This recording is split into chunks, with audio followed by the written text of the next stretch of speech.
Okay, so this is a little different of a video today. We actually have a chicken that I believe is dealing with, or that is egg bound. Basically what that means is the egg is too much or too big to pass through the like birth canal.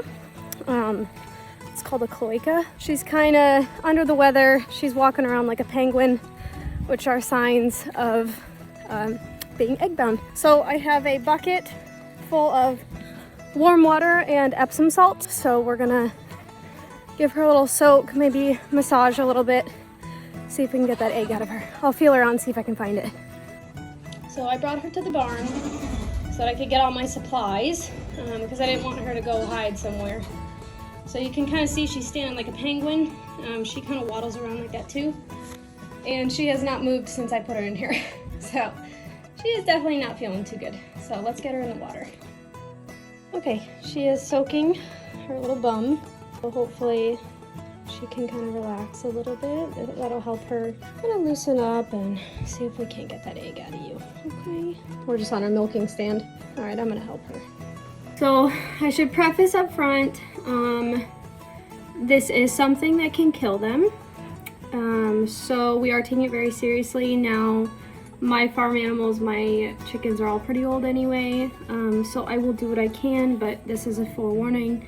This might not have a happy ending. We're gonna do what we can and do everything we can to hopefully save her and get the egg out. She's in good spirits right now, so I think we have time. She's not dying, you know, but you just never know. So that's your warning.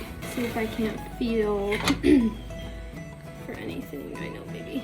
See if I can feel the egg. Sometimes you can feel the egg just by kind of pressing on their abdomen a little bit. Feel anything off the bat.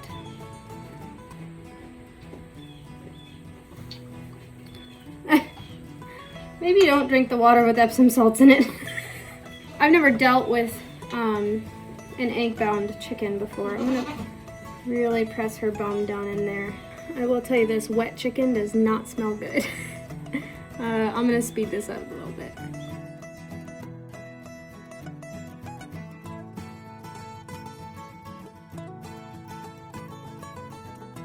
I can't tell if she just doesn't feel good. Yeah, no, she doesn't feel good. But she keeps closing her eyes like she's sleeping. So I might just leave her alone because she's pretty stressed out. In my time lapse, she like flapped and tried to get out. Sorry, there was a really loud gust of wind and there's trees on the outside of the barn, so it was super loud. But I think she's relaxing. So I'm going to leave her here, come back and check on her. She's kind of resting in the bucket right now, so it looks more full than it is. She can get out just fine. Obviously, she tried to get out a second ago. So I think I'm just gonna leave her be and let her relax in here, as she's kind of already falling asleep anyway. I'll come check on her intermittently, and I'll bring you guys with.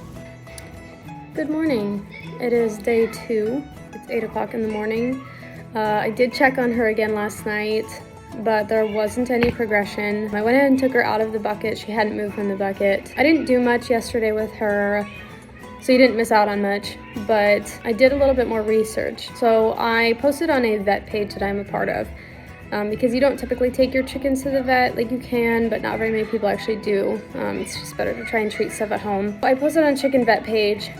There's a lot of people there that have a lot of insight and a lot of experience and knowledge. They had all commented, because I posted under the impression she was egg bound. Upon further discussion with these people, they mentioned she might have water belly. Water belly is exactly what it sounds like. So these chickens will retain water and they fill up like a balloon, and what happens is it starts to crush their organs. They start to go into respiratory distress because they can't breathe, because everything is squashed. Their comb starts to turn blue because there's not enough oxygen. Sadly, there's not much I can do for her. I can offer her some relief. So what we're gonna do is lance her belly. If you don't know what lancing is, when a farm animal like a cow or a horse or something like that gets an abscess, you can lance it, which just means you punch a hole in it and you drain out the infection. This is similar to that.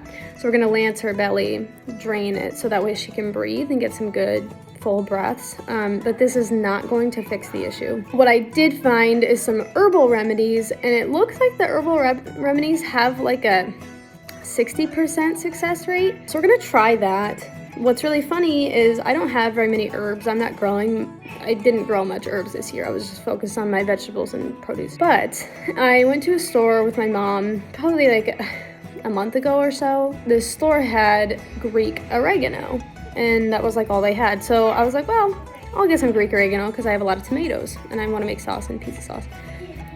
Well, turns out that the herbal remedy for water belly and chickens is Greek oregano. Like, not just any oregano, but Greek oregano. So that's weird, but I have Greek oregano.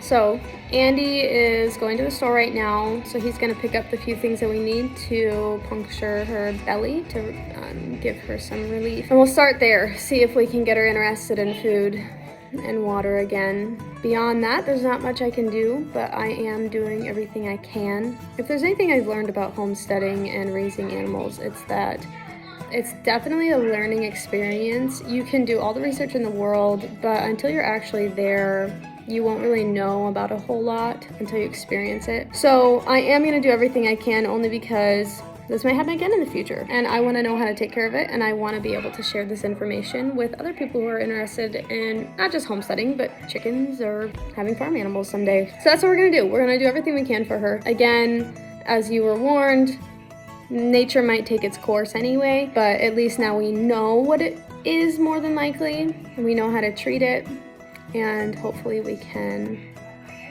save her. I will bring you with when we lance her belly. I'm sure that will be satisfying to a handful of people.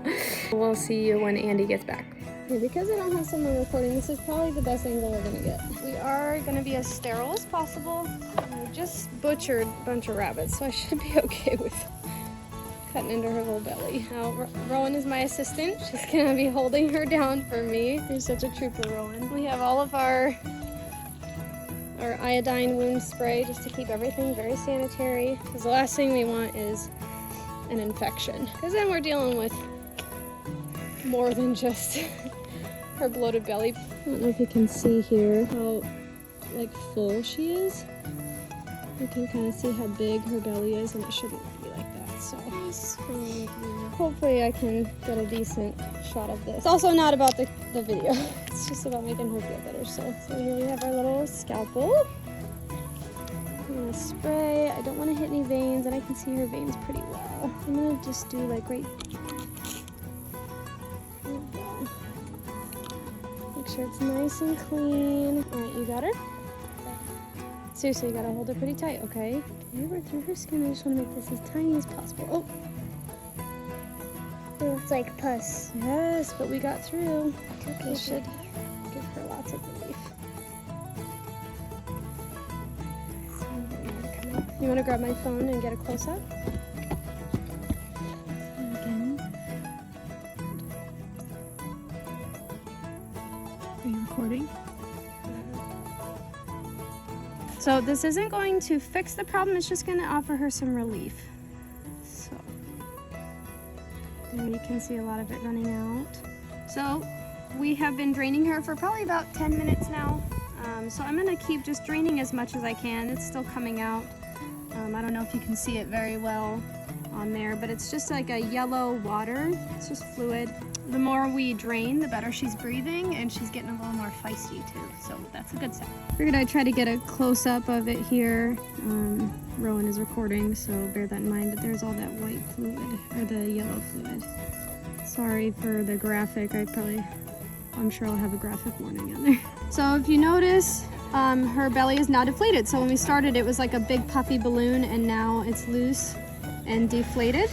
So there's still a little more in there. I'm gonna try and get as much as I can for her relief. But then we'll put her in quarantine and we'll call it a day. Okay, so she is in her little crate. I know it's small, but this is good. It keeps her nice and confined. She's still a little weak and tired, but hopefully she can breathe much better now, and we'll try to see if we can get some food in her. Herself, she was eating. There she goes, she's eating the oregano. So that's good. I'll go get some more for her. She's just got a little bit of feed. That should help. Yeah, that's a good sign that she's interested in food. That's awesome. Good job, baby. Hey guys, so that is all I have for you today. I will update on our social media pages. We have an Instagram and a Facebook page. We also have a blog website that you can go to as well. I'll try to keep things updated from there so you guys can keep an eye on how she is doing. If not, I will put it in our next video somehow. She's gonna stay in quarantine in the garage for a little bit. When I feel like she is improving, or if she's improving, I'll put her back out with everybody else. Otherwise, we'll just keep an eye on her and keep treating her from there. Thanks for watching. I hope this was informative. Even if you don't have any desire to have chickens in the future, hopefully this video was just simply interesting for you. Thanks for watching. Go follow us if you don't already, and we will see you next time.